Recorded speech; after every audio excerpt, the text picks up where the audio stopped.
श्री स्वामी समर्थ. गुरुर्ब्रह्मा गुरुर्विष्णू गुरुर्देव महेश्वरा, गुरु साक्षात परब्रह्म तस्मै श्री गुरुवे नमः.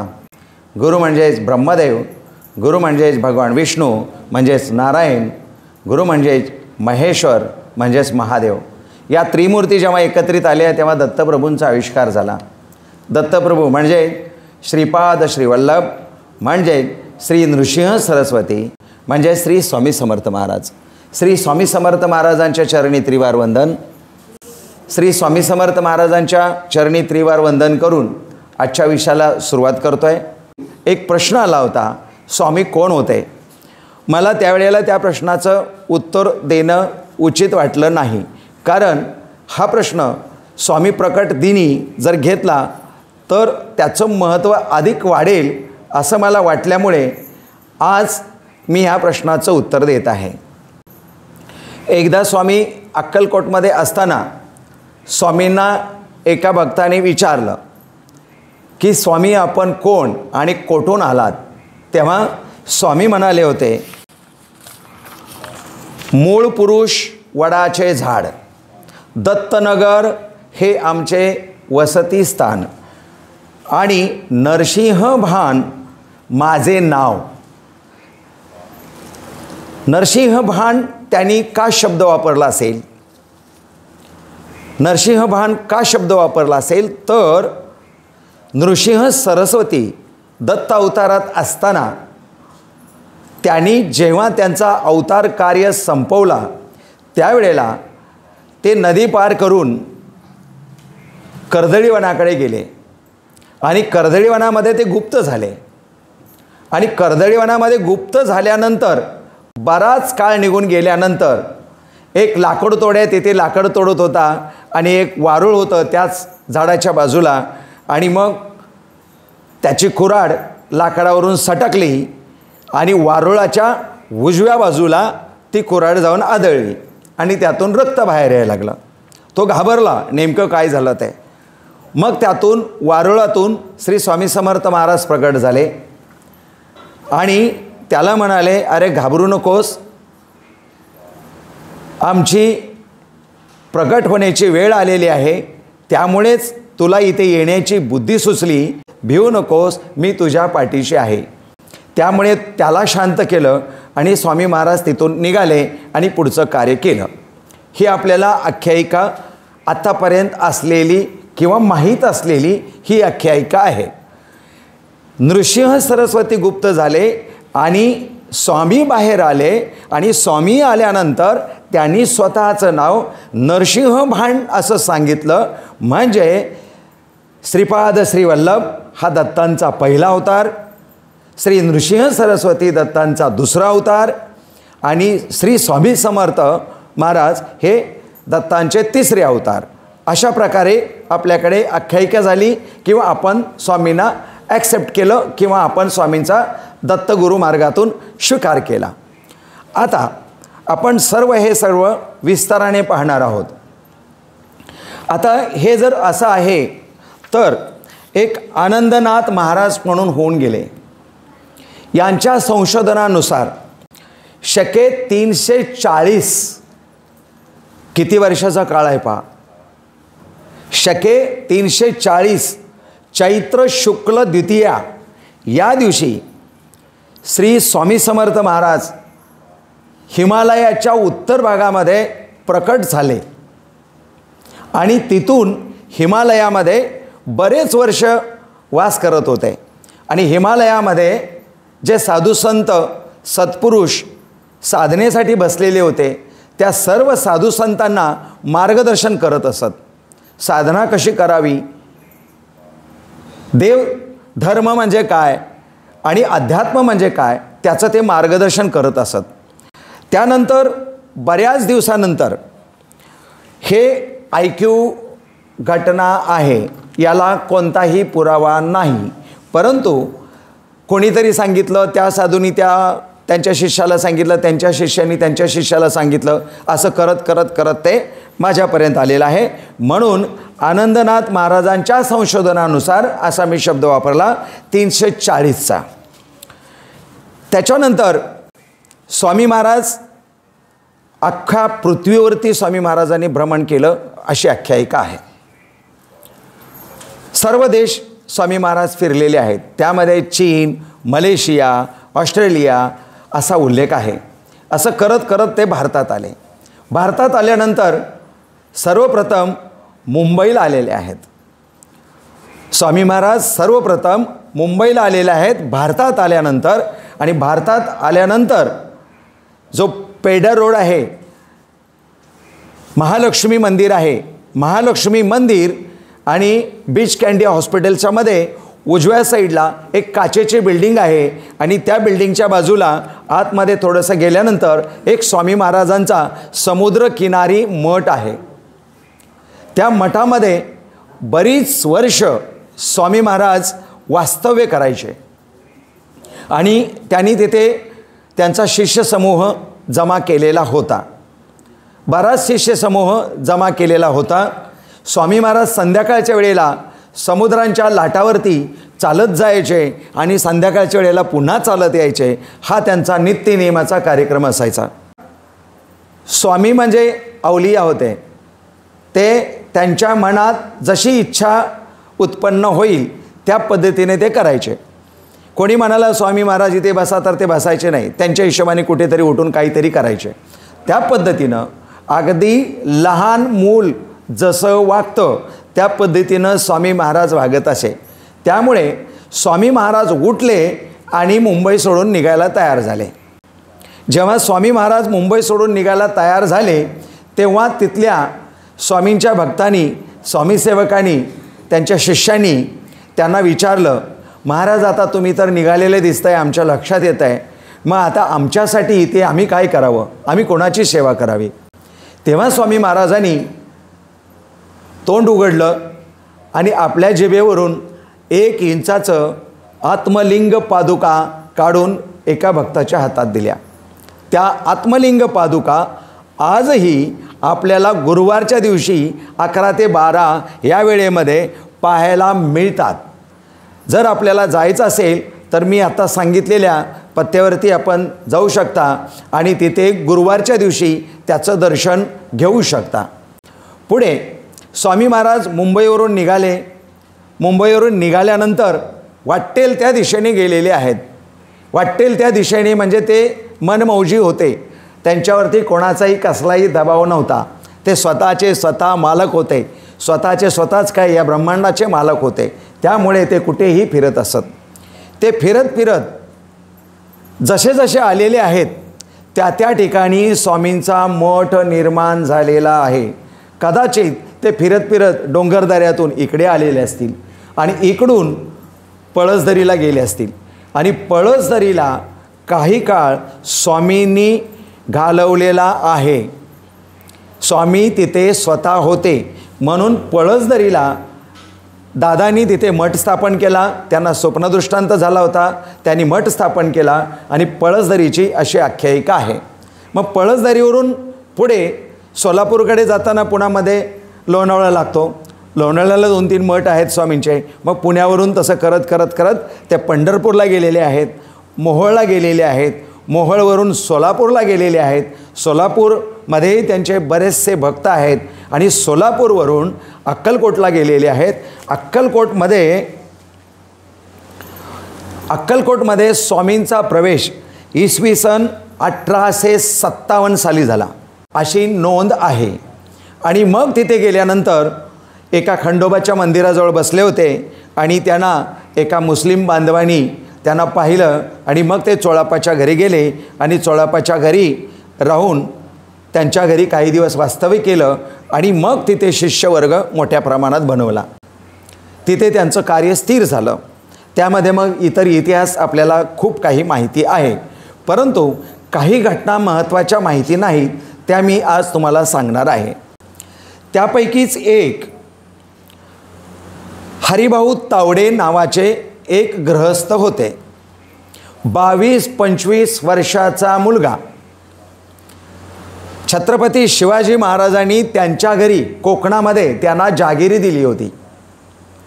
ती जागिरी असताना सुद्धा त्या मुलाला असं वाटलं की आपण मुंबईमध्ये जाऊन नोकरी करावी आणि तो मुलगा 22-25 वर्षाचा मुंबईमध्ये आला आणि म्युनिसिपल कॉर्पोरेशनमध्ये कामाला नोकरीला लागला. चांगल्या पगाराची नोकरी मिळाली. आता दुर्बुद्धी कशी सुचते बघा, आणि दुर्बुद्धी कशासाठी सुचते आणि दुर्बुद्धी सुचायला कोण कारण असतं हे आपल्या लक्षात येईल. आता त्या हरिभाऊ तावडेंना दुर्बुद्धी सुचली. त्यांनी त्यांचे 2 मित्र त्यांना जवळ घेतलं आणि असे म्हणाले की आपण आता इथे एक व्यापार सुरू करू. त्यांनी व्यापार सुरू केला आणि व्यापार सुरू केल्यानंतर त्यांना मोठं कर्ज झालं, व्यापारामध्ये मोठं नुकसान झालं आणि आता हे नुकसान भरपाई करणं म्हणजे एवढ्याशा नोकरीवरती त्याला भागणार नाही. उलट हरिभाऊनी ह्या दोघांकडून कर्ज घेतलं होतं, हे कर्ज फेडायला सुद्धा त्यांच्याकडे ताकद नाही. त्यामुळे यांनी ऐकलं होतं की असे एक स्वामी महाराज अक्कलकोटमध्ये आहेत, म्हणून त्यांनी मुंबईमधूनच ह्या तिघांनी स्वामी महाराजांना नमस केलं की आमचा उद्योगधंदा चांगला चालू द्या आणि आमचं कर्ज फेटू द्या. आणि असं केल्यानंतर 15 दिवसातच त्यांनी अफूचा व्यापार सुरू केला आणि अफूच्या व्यापारामध्ये त्यांना खूप नफा झाला. त्या नफ्यामध्ये त्या काळामध्ये 300 रुपये नफा झाला अशी नोंद आहे. त्या काळचे 300 म्हणजे आजचे 3 कोटी असावेत असा माझा अंदाज आहे. मग त्यांना एवढी मोठी रक्कम मिळाल्यानंतर ते नवस फेडण्यासाठी अक्कलकोटला तिघेही गेले. मग तिघेही अक्कलकोटला गेल्यानंतर स्वामींचं प्रथम दर्शन केलं. एकदा गेले, मग म्हणाले की असं आम्ही अडचणीत आलो होतो, आपल्याला नवस केलं, आपण आमची भरपाई करून दिलीत, खूप चांगलं आहे, पण आमच्याकडे एवढी आता मोठी रक्कम आहे, त्याचं काय करावं. तर स्वामी महाराज डायरेक्ट काही बोलत नसत. स्वामी महाराजांनी पायाच्या तळव्यावरती टक टक करून 2 हात वाजवले असे. तर तिथले जे काही कायमस्वरूपी जे शिष्य होते त्यांनी लगेच सांगितलं की हरिभाऊ, स्वामी सांगतायत की मला पादुका बनवून आणा, पैसे ते घेणार नाहीत. आणि त्यांनी समोर पैसे ठेवलेले, ते म्हणाले पैसे नको आहेत, पैसे घेऊन जा. अरे असे पैसे काही कचऱ्यासारखे असतात, घेऊन जातो, असे सरळ म्हणाले होते. म्हणून त्या काळचे 300 रुपये आत्ताचे 3 कोटी, लक्षात ठेवा. ते हे 3 कोटी रुपये स्वामींनी धुडकावून लावले आणि सांगितलं माझ्या पायात फक्त चांदीच्या पादुका करून आण. मग ते पुन्हा मुंबईला आले, सुंदर चांदीच्या पादुका बनवल्या. त्या चांदीच्या पादुका घेऊन गेले, स्वामी महाराजांच्या पायात पुन्हा घातल्या. स्वामी महाराज त्या पादुका जवळ ठेवत असत. त्या पादुका झोपल्या तरी आपल्या पायात ठेवत असत. जिथे जातील तिथे त्या पादुका सहज जात असत. असं करत करत खूप दिवस गेले. त्या पादुका स्वामी जवळच राहिल्या. मग त्या काळच्या लोकांना असं वाटायचं की कोणीही यायच्या पादुका घेऊन, स्वामी महाराज जरा पायात घाला ना, आम्हाला पूजेसाठी तुमच्या पादुका पाहिजेत. मग स्वामी महाराज लगेच पायात घालायच्या आणि द्यायच्या, किंवा कोणी आणून दिल्या तर स्वामी महाराज वाटेल त्याला द्यायचे, तू जा रे घेऊन जा. असं करत करत करत स्वामींनी जवळजवळ 600 लोकांना पादुका दिल्याची नोंद आहे. 600 लोकांच्या घरी स्वामींनी स्वतः पायात घातलेल्या पादुका आहेत. अशा अनेक ठिकाणी पादुका आहेत. त्यापैकी ज्या ह्या चांदीच्या पादुका आहेत हरिभाऊ तावडेंनी दिलेल्या, त्या पादुका प्रत्येकाला वाटत होतं की हे मला मिळाव्यात आणि मला स्वामी देतील, म्हणून स्वामींच्या जवळ जायचे. काही लोकांनी तर स्वामी महाराजांना मागितल्यासुद्धा, महाराज मला ह्या पादुका द्या. ते म्हणाले चल रे, शिव्या द्यायचे, कडक बोलायचे, त्यांना कोणाचं काही देणं घेणं नव्हतं, कडक भाषेत बोलायचे, चल निघून जा निघून जा निघून जा म्हणायचे. मग पुन्हा स्वामीसुत पुन्हा मुंबईत आले. मग पुन्हा 3ऱ्या वेळेला अक्कलकोटला गेले. अक्कलकोटला गेल्यानंतर आता बघा, महत्त्वाकांक्षी व्यक्ती 22-25 वर्षाचा मुंबईला आला आहे पैसे कमवण्यासाठी. चांगली नोकरी असताना अजून पैसे कमवण्यासाठी उद्योगधंदा केला आहे. त्या उद्योगधंद्यात टोटल लॉस झाला आहे. त्या लॉसमधून स्वामींनी वाचवलं आहे. आणि स्वामींनी वाचवल्यानंतर त्या काळचे 300 रुपये घेऊन ते इमानदारीने स्वामीकडे गेले. त्यांनी ते पैसे घेतले नाहीत. म्हणजे आता ह्या तिघांना सुखसंपन्न आयुष्य जगता येईल की नाही येईल, त्या पैशामध्ये येईल, पण तिसऱ्या वेळेला जेव्हा स्वामी महाराजांकडे गेले, नमस्कार केला, अरे आओ मेरे बेटे म्हणून त्यांना घेतलं. कोण हे? हरिभाऊ तावडे यांना स्वतःच्या उजव्या मांडीवरती बसवलं आणि त्यांना सांगितलं, बाळा काय पाहिजे तुला? तर म्हणाले, आता सगळंच दिलंय तुम्ही आता मला, तर आता मला सुख शांतीने संसार करायचा आहे. स्वामी महाराज काय सांगतायत? काय सांगतायत बघा स्वामी महाराज. आपली अपेक्षा काय असेल? स्वामी महाराज सांगतायत, सगळं सोडून दे, भिकारी हो. कपनी जोडी दिली आणि अंगावर घातलं. तू आजपासून साधूचं जीवन जगायचं, तुझ्या घरावरती तुळशीपत्र ठेवायचं आणि तू आजपासून माझं कार्य करायचं. आजपासून तू माझा मुलगा. स्वामीसूत त्यावेळेला, म्हणून त्यांना स्वामीसूत असं म्हणायला लागले. म्हणजे त्या काळचे हरिभाऊ तावडे आता स्वामींचा मुलगा झाला म्हणून स्वामीसूत आता त्याला म्हणायला सुरुवात केली. मग ह्या स्वामीसूताला काय वाटलं असेल? मी, माझी पत्नी आहे, चांगली नोकरी आहे, एवढं मी धन मिळवलेलं आहे, एवढं सगळं असताना स्वामी मला सांगतायत की आजपासून संन्याशाचं जीवन जगायचं. बघा काय वाटलं असेल? रडायला लागला स्वामीसूत, फार रडायला लागला, ओक्साबोक्षी रडायला लागला. स्वामी महाराज म्हणतायत, अरे मूर्खा, रडतोयस काय?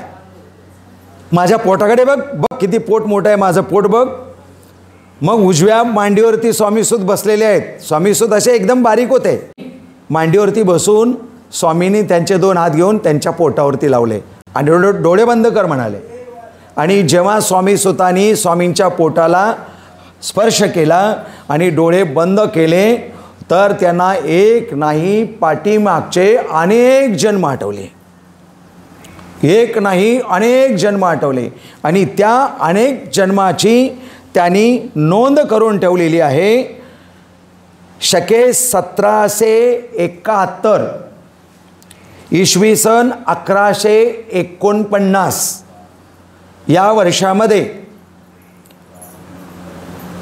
छेली खेडे ग्राम पंजाबमध्ये कुरुक्षेत्रापासून अगदी 12 किलोमीटर अंतरावरती एक छोटंसं गाव आहे. आता स्वामीसूतांनी स्वामींच्या पोटाला हात लावलेला आहे आणि त्याला काय दिसतंय? तर त्या काळात गेलेले आहेत, मागच्या काळामध्ये. आणि ते कोण आहेत? तर विजय सिंग नावाचे 8 वर्षाचं 7 ते 8 वर्षाचं एक बालक आहे. आणि त्या बालकाचे आई वडील वारलेले आहेत आणि मोठा भाऊ आणि मोठी भाऊजाई, एवढे त्यांचा 3 माणसाचा परिवार आहे. भाऊ, भाऊजाई आणि तो मुलगा, असा त्यांचा परिवार आहे. भाऊ आणि भाऊजाई दिवसभर कामासाठी जायचे आणि हा गोटे घ्यायचा, खिशात ठेवायचा. एक वडाचं झाड होतं, त्या वडाच्या झाडाखाली गणपतीचं मंदिर होतं. त्या गणपतीच्या मंदिरासमोर हा दिवसभर गोटे खेळायचा. लोक म्हणायचे, काय वेडा मुलगा आहे, दिवसभर नुसते इथे गोटे खेळतोय, तिकडे भाऊ काबड कष्ट करतोय, ह्याला काहीच पडलेलं नाही, घरात सुद्धा राहत नाही, कमीत कमी घर तरी सांभाळावं. आणि रोज गोट्यात टाकायचा, स्वतःवरच डाव घ्यायचा आणि स्वतःच जिंकलो जिंकलो जिंकलो म्हणून असा त्याचा दिवसभर कार्यक्रम असायचा. त्याला खायची प्यायची सुद्धा शुद्ध राहायची नाही, अशा पद्धतीने तो रोज गोट्या खेळायचा. एक दिवशी त्याच्या मनात असा विचार आला, चिडला आणि गणपतीला म्हणाला, काय रे बाबा, तू रोज रोज रोज रोज मलाच गोटे खेळायला सांगतोस, आज तू खेळ आणि रोज मीच जिंकतोय, आता तू जिंक. म्हणून त्यांनी गोट्यात टाकल्या आणि खेळायला सुरुवात केली.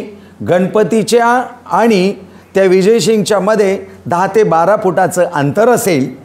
विजा कडकडायला लागल्या, वारा सुटला आणि गडगड गडगड करून असा भयानक आवाज येऊ लागला.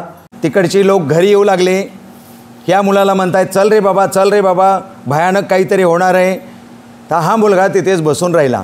तिथे बसून राहिल्यानंतर गणपतीच्या आणि त्यांच्या बरोबर मध्यभागी जमीन फाटली आणि त्यातून 8 वर्षाचं एक बालक दिगंबर अवस्थेमध्ये बाहेर आलं. हे कोणाला दिसतंय? सगळं स्वामीसूताला दिसतंय. स्वामी सुतांनी स्वामींच्या पोटाला हात लावलेला आहे, डोळे बंद केलेले आहेत.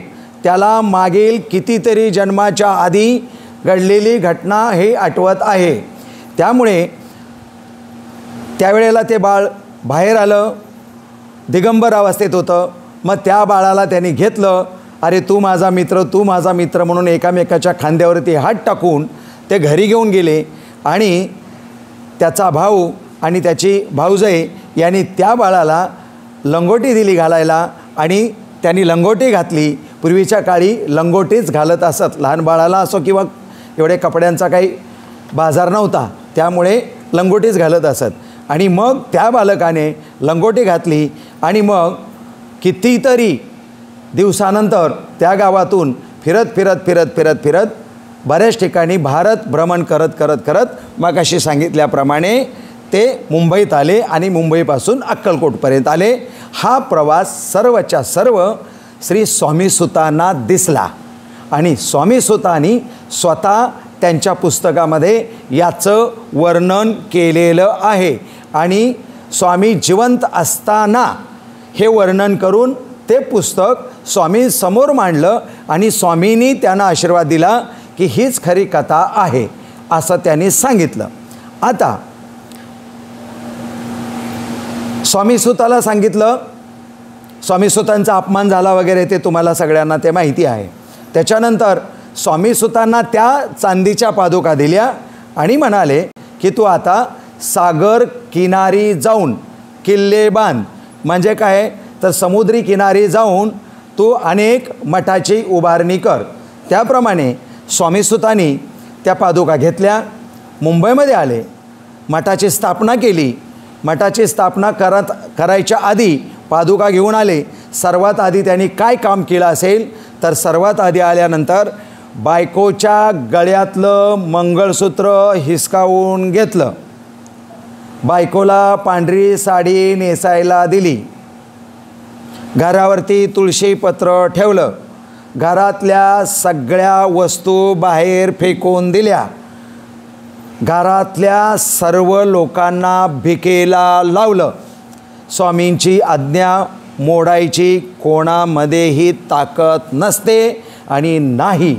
त्यामुळे स्वामींनी स्वतःचा संसार उद्ध्वस्त करण्यासाठी स्वामी सुताला सांगितलं आणि त्याप्रमाणे स्वामी सुतांनी स्वतःचा संसार उद्ध्वस्त केला आणि स्वामींच्या मठाची स्थापना केली. ज्या ठिकाणी स्वामी सुतांनी मठाची स्थापना केली तो मठ सुरुवातीला थोडासा गलिच्छ जागेमध्ये होता. त्यामुळे तिथल्या लोकांनी स्वामी सुताला प्रचंड त्रास दिला. स्वामींचा मठ बांधतोय एक व्यक्ती आणि त्याला स्वामी सुताला प्रचंड त्रास दिला, प्रचंड यातना दिल्या. त्यामुळे स्वामी सुतांनी तिथे मठ बांधला. परंतु काही दिवसानंतर स्वामी सुतांनी स्वामींच्या आज्ञेनुसार तिथून मठ हलवला आणि आत्ताच्या कांदेवाडीत नेला. आता तिथे स्थित आहे. तिथे सुद्धा पुढे बरंच राजकारण झालं. पुन्हा तिथे सुद्धा स्वामी सुताची जी मुलगी होती, 3-4 वर्षाची ती ताई होती, ती स्वामींच्या अंगाखांद्यावर खेळायची. त्याच्यानंतर स्वामी सूत स्वामीमय झाले होते. त्यामुळे जो स्वामीमय व्यक्ती होतो त्याला व्यवहाराचं भान राहत नाही, तो माणसात राहत नाही. त्यामुळे जसे लहान मूल असतं त्या अवस्थेमध्ये ते जाऊन पोचतात. जसे स्वामी वेड्यासारखे खेळ खेळायचे तशी काही अवस्था स्वामी सुतामध्ये आलेली होती. त्यामुळे स्वामी सुतांनी सगळा त्याग केल्यामुळे तिथल्या लोकांनी बरंचसं राजकारण केलं आणि मग त्या चांदीच्या पादुका त्यांच्या मुलीकडे सुपूर्त केल्या आणि पुन्हा तिथून सुद्धा मठ हलला तो. आणि ओरिजिनल स्वामींनी दिलेल्या पादुका पुन्हा त्यांच्या मुलींनी चंबूरमध्ये स्वामी सुतांचा मठ बांधलेला आहे. त्या ठिकाणी आता सध्या त्या पादुका आहेत. तो फार मोठा मठ प्रशस्त केला. पण स्वामी सुताला सुद्धा मठ स्थापन करायचा आणि त्या मठाची राखण करायची एवढी मोठी अडचण आले.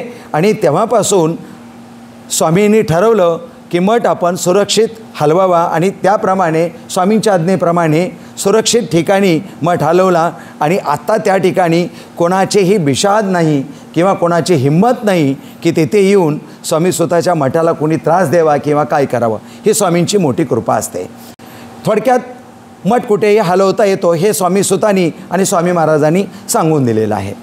पुढे असं झाल्यानंतर स्वामी सुतांच्या कालखंडानंतर आपण असं म्हटलं की स्वामी सुतांनी हे लेखी स्वरूपामध्ये ठेवलेलं आहे आणि त्या काळामध्ये स्वामींच्या साक्षीने लोकांना सांगितलेलं आहे.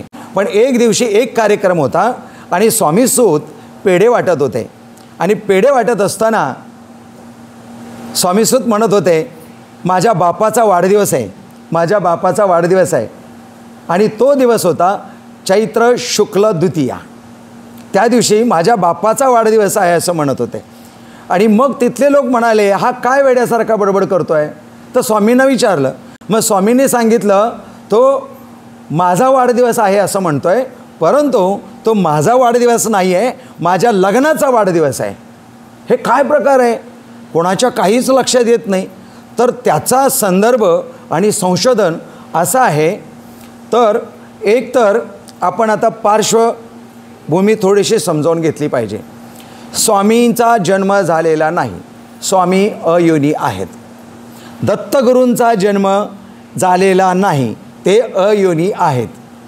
गणपती बाप्पाचा जन्म झालेला नाही, गणपती बाप्पासुद्धा अयोनी आहेत. पार्वतीच्या मनापासून गणपती तयार झाला, मनाचा अपभ्रंश होऊन, त्या शब्दाचा अपभ्रंश होऊन मळामध्ये रूपांतर झालं. म्हणजे पार्वतीच्या मनापासून गणपती निर्माण झाला, त्याचा अपभ्रंश होऊन पार्वतीच्या मळापासून गणपती झाला असं झालं. परंतु पार्वतीच्या मनापासून पार्वतीने गणपतीला निर्माण केलं, कारण पहिल्या मुलाला सर्व देवी देवतांनी लपवलं होतं, तो विषय वेगळा आहे.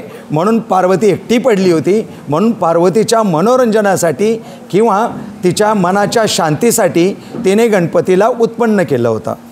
आता मग गणपती उत्पन्न झाला, परंतु शंकर त्यांचा पिता होण्यासाठी पुन्हा पुढची कहाणी थोडक्यात सांगतो. मग शंकरांनी त्यांचं डोकं उडवलं आणि मग त्यांना पुनर्जीवन दिलं, म्हणून शंकर त्यांचे पिता. परंतु गणपती हे अयोनी आहेत.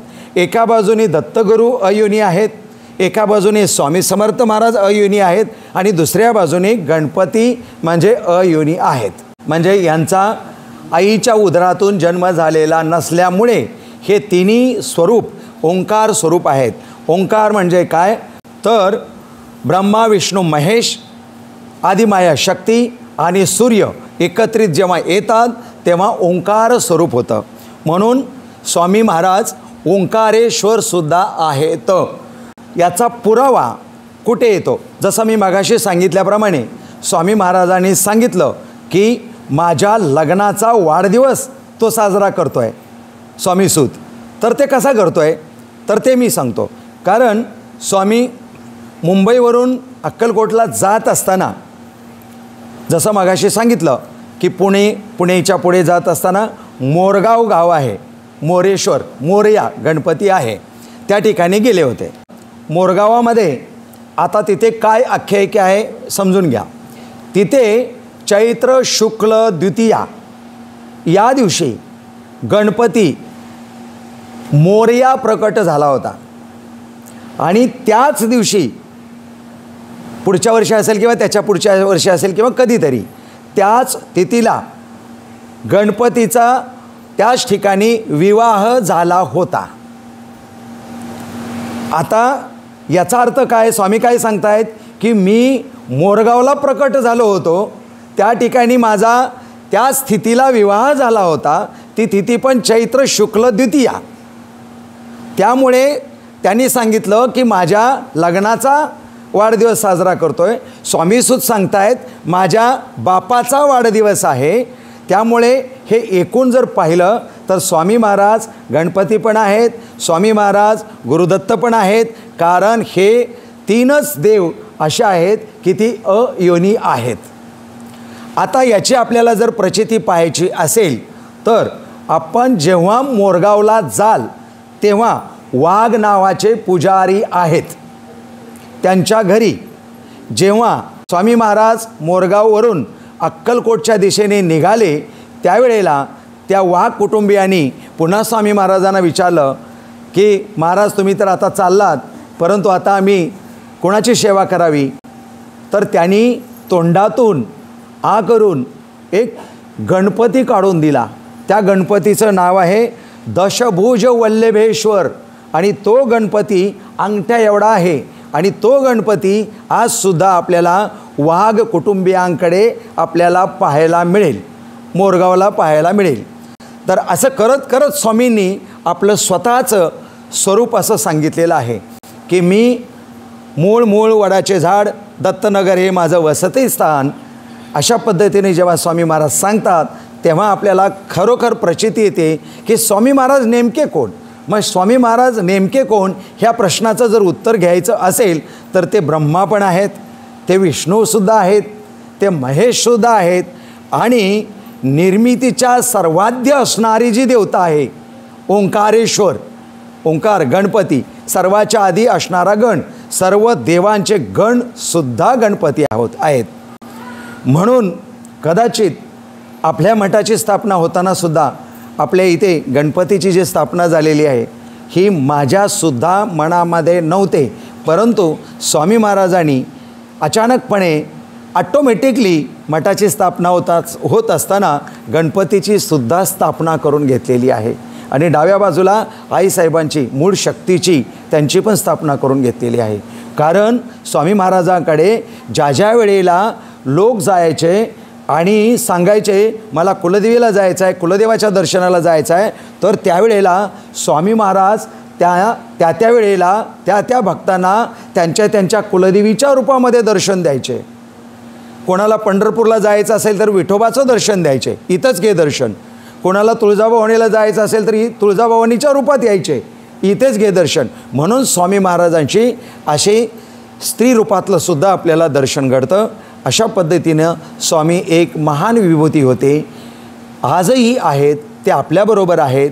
आणि ते जेव्हा त्यांची जायची वेळ आली त्यावेळेला मात्र त्यांनी शेवटचं एक वाक्य वापरलं होतं, जो कोणी भक्तिभावाने माझी सेवा करेल त्याचा योगक्षेम मी चालवेन, असं त्यांचं ब्रीदवाक्य होतं.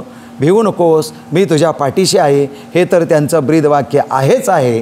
परंतु आम्ही थोडंसं ते मॉडिफाय केलेलं आहे, कारण